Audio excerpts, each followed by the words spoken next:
Yo mes petits bladers à la crème, c'est Ryuk Shinigami et aujourd'hui un nouvel unboxing.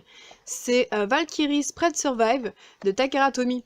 Donc c'est pas ses pièces d'origine, hein, c'est un booster et les pièces sont modifiées, c'est-à-dire qu'avec les 4 premières toupies, on fait un mélange des pièces et ça a donné ça. Voilà, donc voilà la boîte. Donc ils mettent que c'est une type endurance, sauf que j'ai du mal à croire que c'est une type endurance avec un layer Valkyrie. Donc voilà, Valkyrie Spread Survive. C'est la version coréenne, hein, ne vous étonnez pas si là c'est pas écrit comme d'hab et qu'il y a un autre logo. Là c'est le logo du distributeur en Corée. Et bah passons tout de suite à l'unboxing. Donc voilà, donc la boîte elle est comme ça, donc à l'intérieur en fait c'est tout simplement la notice. Donc la différence avec les Takara Tomy du Japon, c'est qu'il n'y a pas de QR code pour mettre dans l'application Takara Tomy et il n'y a pas non plus la puce NFC dans le layer. En parlant du layer, on va le présenter. Donc c'est le layer Valkyrie Wing XL en recoloration rose orangé. Et c'est la première Valkyrie en fait. Avant Valkyrie, Victory Valkyrie, il y a eu celle-ci qui n'apparaît que dans le manga et pas dans l'animé. Voilà. Donc il y a des stickers à mettre dessus, mais je sais pas si je vais les mettre honnêtement. Voilà, layer magnifique. Par contre, il a un sérieux problème d'usure des dents. Cette toupie est sortie il y a très longtemps déjà, en 2015, hein, donc il y a plein de gens qui l'ont testé, mais en fait, sur les premières Beyblade Burst, les dents ne sont pas constituées pareil que sur les suivantes, donc ça s'est arrangé à partir de Odin Central Blow, mais les toupies d'avant, en fait, avaient des dents mal faites et elles s'usaient. Et Valkyrie est celle qui avait les dents qui s'usaient le plus, puisque les toupies d'attaque ont naturellement des grosses dents pour compenser l'irrégularité du layer, pardon. Et du coup, plus les dents étaient hautes, plus elles s'usaient facilement. Et Valkyrie est en fait un layer qui devient très inutilisable quand les dents commencent à s'user. Mais sinon, à l'époque, il était vraiment très bon. Il avait un très bon smash. Il a été pendant longtemps top tier en attaque. Bon, maintenant, il est bien sûr remplacé par Zig Excalibur, Winning Valkyrie, etc. Qu'ensuite, le disque Spread, bon, je l'ai déjà présenté, j'en dirai pas plus. C'est un disque classique qui est sur plein de toupies, genre Horizon Spread Edge, Spriggan Spread Fusion, etc. C'est un disque hyper régulier, une bonne répartition de la masse, et du coup, il est très bon d'endurance.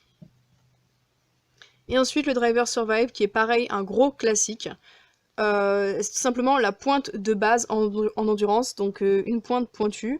Si j'arrive à faire la mise au point dessus,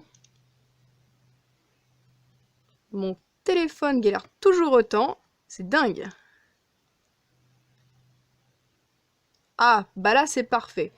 Donc on voit vraiment une petite pointe. Pour ceux qui connaissent bien Metal Fight Saga, c'était en gros la pointe SD quoi. À la limite un peu moins large, mais voilà, c'était une SD. Et donc cette pointe a été déclinée, en fait, elle a été améliorée au fil des saisons, donc il y a eu Revolve, il y a eu, enfin, il y a eu, ah mince, Claw, donc celle qui a des petites ailettes sur le côté, et vraiment ça c'est la pièce de base en fait, à partir de laquelle ils sont partis pour faire tous les autres drivers d'endurance. Donc je vais tout de suite assembler la toupie. Donc voilà, les dents sont très bonnes, mais malheureusement elles ne durent pas longtemps. Donc je vais éviter de trop l'utiliser. Voilà. Si vous voulez voir à quoi elle ressemble avec des stickers, il suffit de taper Valkyrie Spread Survive B13 sur Google et vous pouvez trouver. Il y aurait même des vidéos d'unboxing comme ça. Voilà. Et bah j'ai tout de suite passé au test. Bon bien du coup c'est parti, passons au test de cette Valkyrie Spread Survive. Donc voilà, sa pointe est une pointe d'endurance très pointue, donc forcément elle est peu mobile. En fait, les toupies qui sont vendus dans les boosters et dans les random boosters qui n'ont pas leurs pièces d'origine, c'est généralement pour avoir des pièces supplémentaires. C'est pas des combos qui marchent spécialement bien. Parce qu'en soi, ce combo-là, il est vraiment nul. Et c'est pareil, dans le même style, il y avait Carbus, Wing Fusion. C'est un combo qui n'a aucune logique. Et même une Ragnarok avec Axel. Donc vraiment, c'est fait pour avoir des pièces et pour s'en servir pour faire des combos et les combiner avec d'autres toupies que vous avez. Pas pour les garder comme ça d'origine. Sinon, je sais pas ce que vous en pensez, mais la couleur, franchement, elle est vraiment flashy. Elle est super jolie. Bon bah du coup, c'est tout pour cet unboxing. A plus pour de prochaines vidéos.